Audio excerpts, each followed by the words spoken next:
Ubushikiranganji bujejwe intwaro yo hagati bwakiriye ivyavuye mu ihuriro ridasanzwe ryahuje bamwe mu bari mu mugambwe SNL mu ntara ya Ngozi. Hari itariki 10 ntwarane 2024. Ivyo tubisoma mu ikete ubwo bushikiranganji bwasohoye uno musi. Tubibutse ko mu nkuru twari twabashikirije kuri iryo huriro, Nestor Girukwishaka ariwe yari yatowe nk'ugiye kurongora umugambwe SNL. Mwomenya ko inyuma y'iryo huriro Rwasagato yari yiyamirije ivyavuyemo. Icyapa timwe igugwa 1000 mwijabe, isambusa nayo imwe igugwa 1200 mu Kabondo. Bega ivyo hari ico vyoba bifana n'itorwa rya Vladimir Putin mu Burusiya. Mwiriwe ni David, nizera ko mumeze neza mwese. Akanyu ciyumvira ku vyo nari mpeje kuvuga, reka tuvuge bishasha. Vladimir Putin yarayasubiye gutorwa ngo atware Uburusiya.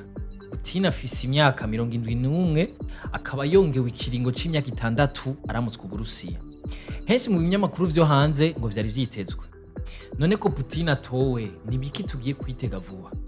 Ubwa mbere Uburusiya bugiye kubandanya umurongo bwihaye ku kibazo ca Ukraine. No kuvuga kubandanya ibitero kuri Ukraine gushika Ukraine ihagaritse ivyipfuzo byo kwinjira muri OTAN. Hariho kandi no gufashanya n'abanyaburaya hamwe n'abanyamerika mu vya politike n'igisirikare. Ubwa kabiri ubumwe bwa Buraya na leta zunze ubumwe za Amerika ntibizotezura ku bihano vyari bisanzwe bifitiye Uburusiya. President Macron w'Ubufaransa we ngo bikenewe hazorungikwa n'ingabo z'ibihugu bigenzi vya Ukraine kuja gufasha kugwanya Uburusiya ku rubuga rw'intambara. Mutino nivyo biraraba Burundi cyane gose. Ico tokwibagira co nuko ibiriko biraba muri ivyo bihugu bibiri hari ico bigira ku butunzi bwacu naho womengo biri kure yacu. Uburusiya na Ukraine biri mu bihugu bitanu vya mbere bishora mu makungu bikomoka ku binyantete amacereal. Igafarini muhora mubona mu mamangazini canke aho bacumba imikate, ica kabiri cayo kiva mu Burusiya. Ariko kubera ibihano buri mubu, Uburusiya ntibushobora gushora ibidandazwa hanze. Ingaruka ya mbere muca muyumva ni iduga ry'ibiciro ry'ibikorwa mu ifarini vyose. Ya mikate, ya masambusa, vya vyapati twavuga kare vyose n'ibindi. Mushobora kuvuga ko ari bito, turacaza. Turabe gati ikibazo cyo kuzimba kw'igitoro naco. Kuva intambara y'Uburusiya na Ukraine itanguye, haci hakurikira iduga ry'ibiciro ry'ibikomoka ku gitoro. Uburusiya busanzwe ari ubwa gatatu mu bihugu bishora igitoro cinshi kw'isi. Ku bindi bibazo vy'ubutunzi Burundi bwari busanganywe, iki gitoro caduze ku isoko mpuzamakungu nticatanzwe. Igiciro c'igitoro kimaze kuduga kane gikoroka incuro imwe gusa. Igitoro kiduze namwe murabizi byose bica bikurikira. Hariho n'ikindi gisata cakozwe ko niyo ngwano, uburimyi n'ubworozi. Mu ntara nka zose z'igihugu haribonekeje ikena gifumbire ihingurwa na fomi. Hamwe haragera igihe abarimyi bugariza ibiro vy'amakomine berekana akababaro nk'uko tubisoma ku kinyamakuru Jimbere. Abarongozi bagwa ruganda fomi ariko gonyene ruhingura ifumbire mu Burundi barigeze gutanga umuco. Bati ruhande y'ibibazo vyo kubura amafaranga mva makungu yo kuja kurangura barafise kandi ingorane zifatiye ku ntambara iri hagati y'Uburusiya na Ukraine. Nabo bari basanzwe barangurira mu Burusiya ifumbire mva ruganda baca bavanga n'amasekama. Iyi fumbire ikenye bica bituma umwimbu ugabanuka maze ibiciro bikaduga. Nizere ko ubuhoho twabonye ko ivyo gutorwa kwa Putin bituraba.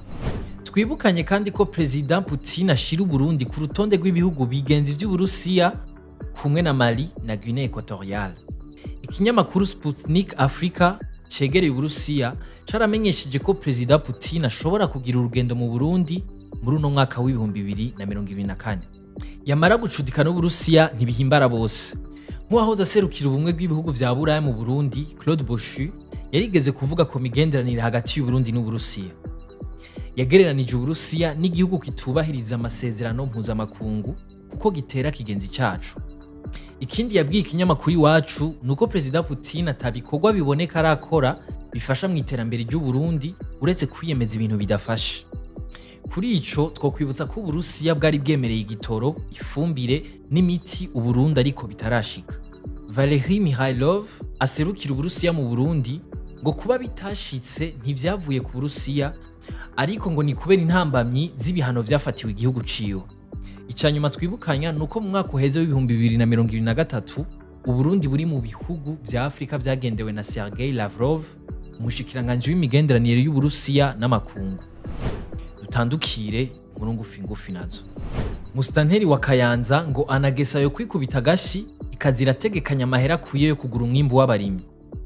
Aho hari kuri uyu w'Imana imvukira n'abandi bahakorera bakoranye bipfurizanya umwaka mushasha. Ikigo ca leta Anagesa kijeje kwegeranya umwimbu w'intega bizoza gitanga amafaranga atarenga miliyoni 200 ngo ugasanga ku musi umwe abene igihugu batanze amatona arenga 17 y'ibigori bimwe bigaca bisubira inyuma.